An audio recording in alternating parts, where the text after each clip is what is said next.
Hello दोस्तों, नमस्कार। स्वागत है आपका अपने YouTube चैनल पर। आज हम एक्सेल की एक और वीडियो लेकर आ चुके हैं जहां पर हम आज बात करने वाले हैं एम्प्लॉय सैलरी शीट की।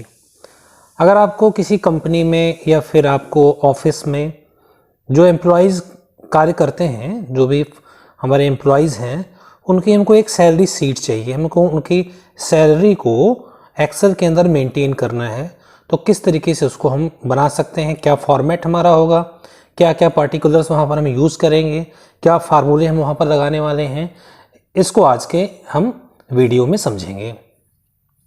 तो यहाँ पर एक हमने शीट बना रखी है जहाँ पर हमने एम्प्लॉयज़ के नाम ले रखे हैं, उनके एम्प्लॉय कोड्स यहाँ पर हैं, उनका डिपार्टमेंट यहाँ पर है, और उसके बाद में उनका हम यहाँ पर अटेंडेंस दिखाएंगे, कितने दिन वो प्रेजेंट हैं, और अटेंडेंस एंटर करते ही उनकी सारी सैलरी डिटेल, सैलरी के जो भी पर्टिकुलर्स हैं वो ऑटोमेटिक यहाँ पे हमारे डिस्प्ले हो जाएंगे।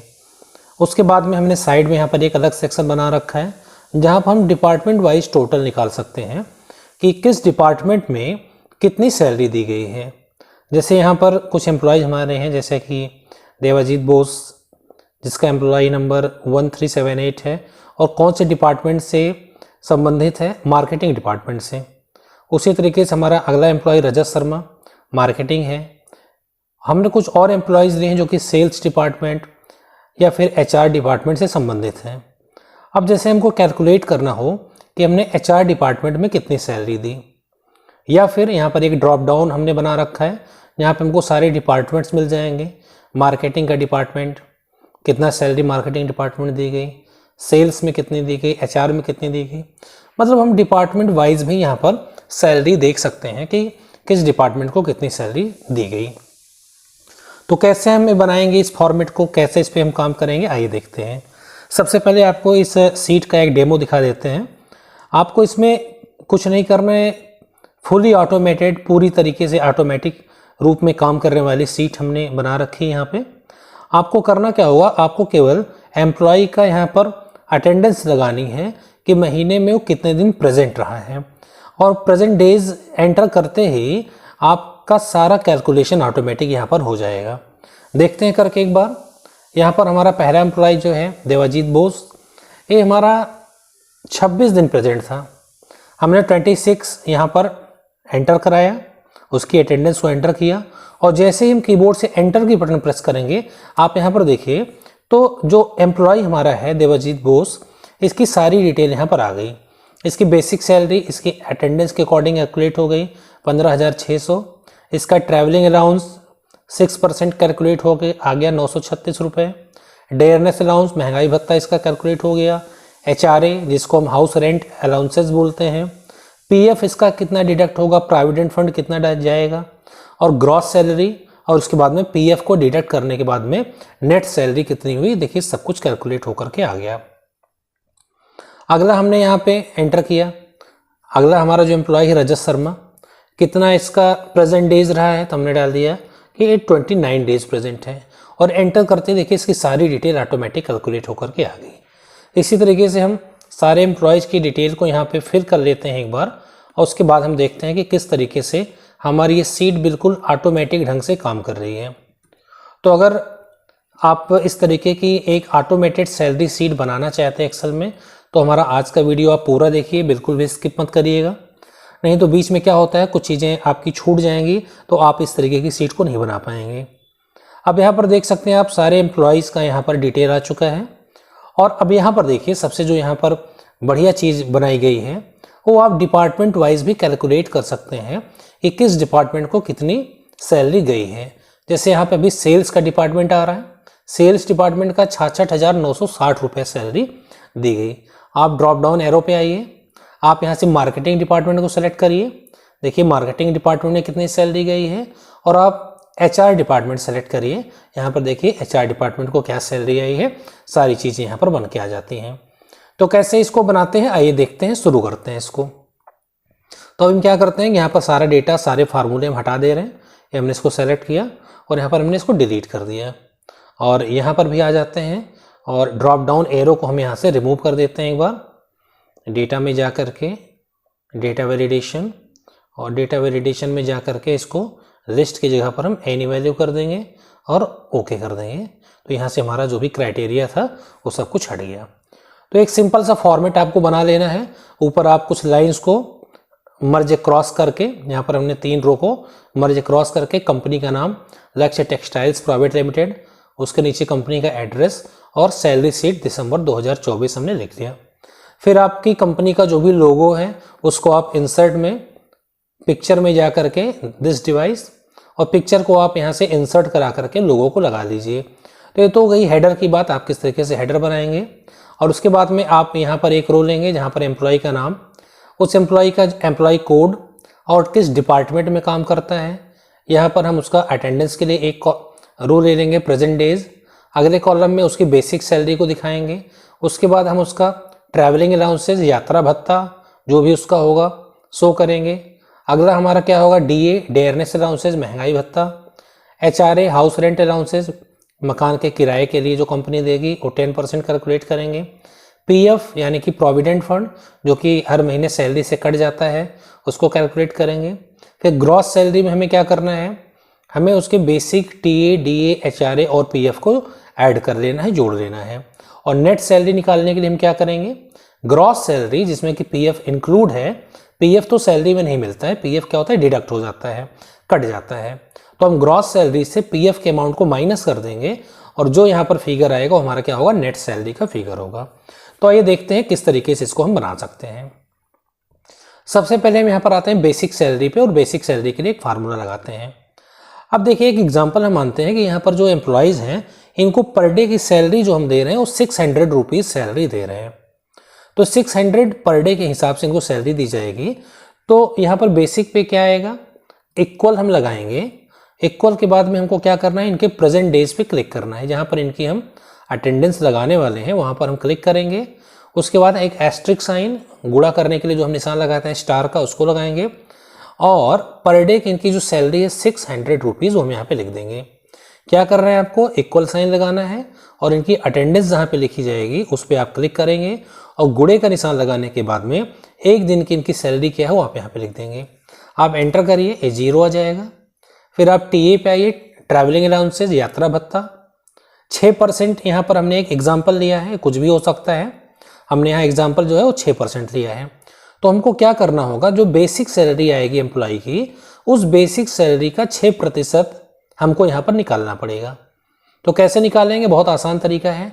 आप इक्वल पे क्लिक करिए, बेसिक सैलरी पर जाइए और यहाँ पर फिर से एस्ट्रिक साइन लगाइए, आप गुणे का निशान, और 6% आपको निकालना है। तो आप देखिए यहाँ पे 6 और परसेंट का साइन लगा के एंटर कर दीजिए, ये कैलकुलेट कर देगा। डेयरनेस अलाउंसेज, महंगाई भत्ता आपको कैलकुलेट करना है। आप इक्वल साइन लगाइए, बेसिक सैलरी पे क्लिक करिए, गुणा करने के लिए आप एस्ट्रिक साइन लगाइए और यहाँ पर 8% का साइन लगा के एंटर करिए। आप एचआरए कैलकुलेट करिए, house rent allowances equal basic salary. हम बेसिक सैलरी पे बार बार कैलकुलेट कर रहे हैं क्योंकि जो भी अलाउंसेज होते हैं वो एम्प्लॉय की बेसिक सैलरी पर ही कैलकुलेट किए जाते हैं। गुणे का निशान लगाएंगे, 10% है तो हम यहाँ पे 10 लिखेंगे और प्रतिशत का निशान लगा के एंटर करेंगे। पीएफ हमको निकालना है, equal basic salary into 12%, enter करेंगे। ग्रॉस सैलरी हमारी क्या होगी, इक्वल सम, और यहाँ पर हम क्या करेंगे, एक ब्रैकेट ओपन करेंगे। उसके बाद में हम बेसिक से लेकर के पीएफ तक के फिगर को सेलेक्ट कर लेंगे। फिर हमको क्या करना है, ब्रैकेट को क्लोज करना है। यहाँ पर हमने क्या किया, इक्वल सम, और बेसिक से लेकर के पीएफ तक हम सेलेक्ट करेंगे, ब्रैकेट क्लोज करेंगे। तो यहाँ पर हमारी ग्रॉस सैलरी आ गई। ग्रॉस सैलरी में आपका क्या क्या चीज़ें ऐड हैं, basic, TA, DA, HRA, PF, ये हमारा ऐड है। नेट सैलरी हमारा क्या होगा, ग्रॉस सैलरी जिसमें कि पीएफ भी जुड़ा हुआ है। लेकिन जैसा कि पहले हमने बताया कि पीएफ जो है वो एम्प्लॉय को नहीं मिलता, उसकी सैलरी से वो डिडक्ट हो जाता है और उसके पीएफ अकाउंट में जमा होता है। एम्प्लॉय बाद में उसको क्लेम करके ले सकता है। तो जो नेट सैलरी मिलेगी उसमें पीएफ जो है वो नहीं रहेगा, पीएफ डिडक्ट हो जाएगा। तो हम क्या करेंगे, इक्वल साइन, ग्रॉस सैलरी पे क्लिक करेंगे, माइनस का निशान लगाएंगे और पीएफ पे क्लिक कर देंगे और एंटर कर देंगे। तो अब यहाँ पर जो अमाउंट आएगा जिसमें पीएफ नहीं है वो हमारा नेट सैलरी होगा जो एम्प्लॉय को दिया जाएगा। अब हमें क्या करना है, इस पूरे रेंज को हमने सेलेक्ट किया और यहाँ पर प्लस का साइन बनेगा जब हम सेल में लोअर कॉर्नर पे राइट साइड में रखेंगे, ऐसा प्लस का साइन आएगा और हमको माउस से ड्रैग करते हुए इस पूरी सीरीज को नीचे की तरफ कॉपी कर देना है। यहाँ पर देखिए 0 आ गया। 0 क्यों आ गया? क्योंकि यहाँ पर अभी कोई भी अटेंडेंस जो है हमने नहीं फिल की है। अभी हम अटेंडेंस फिल करके देखेंगे। अभी आ जाते हैं हम यहाँ पर डिपार्टमेंट वाइज हमको टोटल निकालना है, तो हम कैसे करेंगे? तो हम यहाँ पे क्लिक करेंगे और फार्मूला लगाते हैं इक्वल। अब यहाँ पर क्या है कि मार्केटिंग डिपार्टमेंट का टोटल हमको चाहिए, सेल्स का चाहिए, एचआरए का चाहिए, एचआर डिपार्टमेंट का चाहिए। तो जब किसी कंडीशन के आधार पर हमको संख्याओं को जोड़ना होता है तो हम वहाँ पर क्या लगाते हैं, सम इफ लगाते हैं। तो हमने यहाँ पे लिखा सम इफ ब्रैकेट और उसके बाद में हमको रेंज सेलेक्ट करनी है। तो रेंज हमने क्राइटेरिया रेंज को यहाँ पर सारे डिपार्टमेंट को हमने सेलेक्ट कर लिया। हम कॉमा लगाएंगे और उसके बाद में हमको कौन से डिपार्टमेंट की सैलरी चाहिए उसको हमको यहाँ पर डिफाइन करना पड़ेगा। तो हमने यहाँ पर जो हमारा डिपार्टमेंट, जो हमारा सेल जहाँ पर हम डिपार्टमेंट लिखेंगे वहाँ पर हमने क्लिक कर दिया। उसके बाद में कॉमा लगाएंगे और फिर यहाँ पर जो नेट सैलरी है, सारे एम्प्लॉय की नेट सैलरी को हमको सेलेक्ट कर लेना है। हमने क्या किया, इक्वल सम इफ, फिर ब्रैकेट लगाने के बाद सारे डिपार्टमेंट्स को सेलेक्ट किया, कॉमा लगाया और उस सेल में हमने क्लिक किया जहाँ पर हम डिपार्टमेंट लिखने वाले हैं। कॉमा लगाने के बाद में हमने सारे एम्प्लॉयज की नेट सैलरी को सेलेक्ट किया, ब्रैकेट क्लोज करेंगे और हम एंटर कर देंगे। यहाँ पर हमारा 0 आ गया। अब डिपार्टमेंट का एक ड्रॉप डाउन हमको बनाना है यहाँ पर। तो ड्रॉप डाउन बनाने का तरीका क्या होगा, हम यहाँ पर डेटा टैब में आएंगे। डेटा टैब में आपको एक ऑप्शन मिलेगा डेटा वैलिडेशन, आपको डेटा वैलिडेशन में आना है और यहाँ पर जो अलाउ के ऑप्शन में एनी वैल्यू है, एनी वैल्यू में आके आपको क्या ले लेना है, आपको लिस्ट ले लेना है। फिर सोर्स में आप डिपार्टमेंट का नाम लिख दीजिए। ज़्यादा डिपार्टमेंट नहीं है इसलिए हम इनको मैनुअली भी लिख सकते हैं। मार्केटिंग लिखा हमने, कॉमा लगा के एक स्पेस ले लेंगे, फिर लिखेंगे हम सेल्स, कॉमा लगा के फिर एक स्पेस ले लेंगे और फिर अगला डिपार्टमेंट हमारा एचआर और फिर हम क्या करेंगे यहाँ पे ओके कर देंगे। अब आप यहाँ पे देखिए एक ड्रॉप डाउन हमारा बन के आ गया। So now we are ready. अब हम क्या करेंगे, यहाँ पर प्रेजेंट डेज हमको केवल फिल करना है, जैसा कि शुरुआत में हमने डेमो दिया था। हमने एम्प्लॉय का प्रेजेंट डेज एंटर किया 29 और एंटर करते ही सारी डिटेल देखिए उसकी आ गई यहाँ पे। अगले एम्प्लॉय का हमने यहाँ पे फिल किया 23 डेज, एंटर करिए और बिल्कुल एक मैजिक के तरीके से आपको सारी चीज़ें यहाँ पर ऑटोमेटिक होती दिखेंगी। एक बार हम फिल कर लेते हैं जल्दी से। 26, 24 डेज, 25 डेज एंड 30 डेज और एंटर। ये देखिए सारी डिटेल्स यहाँ पे फिल किया हमने और सारा basic salary, TA, DA, HRA, PF सब कुछ ऑटोमेटिक तरीके से कैलकुलेट होकर के आ गया। अब यहाँ पर आ जाते हैं हम डिपार्टमेंट वाइज देखते हैं हमारे फार्मूला काम कर रहा है या नहीं। हमने ड्रॉप डाउन एरो पे क्लिक किया और हमने यहाँ से ले लिया सेल्स डिपार्टमेंट और सेल्स की सैलरी यहाँ पर आ गई कि हमने सेल्स डिपार्टमेंट में 72,168 रुपये हमने सैलरी दी है। आप इसको चेंज करके देखिए, एचआर डिपार्टमेंट में 59,520 रुपये टोटल सैलरी दी गई है। और फिर हम आ जाएंगे यहाँ पर मार्केटिंग डिपार्टमेंट में जहाँ पर हमने 78,864 रुपये की सैलरी दी है। तो इस प्रकार से हम एक्सेल में एक ऑटोमेटेड सैलरी शीट बना सकते हैं जहाँ पर आपको केवल एम्प्लॉय की अटेंडेंस को फिल करना है और फिल करते ही सारा डाटा, सारा रिकॉर्ड ऑटोमेटिक तरीके से आपका मिल जाएगा। तो आप इस शीट पे अभ्यास करिए और कोई समस्या आती है तो हमें कमेंट बॉक्स से ज़रूर बताइए। आपको हमारे वीडियो कैसे लग रहे हैं आप हमें कमेंट बॉक्स के माध्यम से ज़रूर बताइए। आपका कोई सुझाव है उसको भी आप लिख सकते हैं। आज के लिए बस इतना ही। कल हम एक नए वीडियो के साथ में फिर से आएंगे। तब तक के लिए नमस्कार। वीडियो देखने के लिए आपका बहुत बहुत धन्यवाद।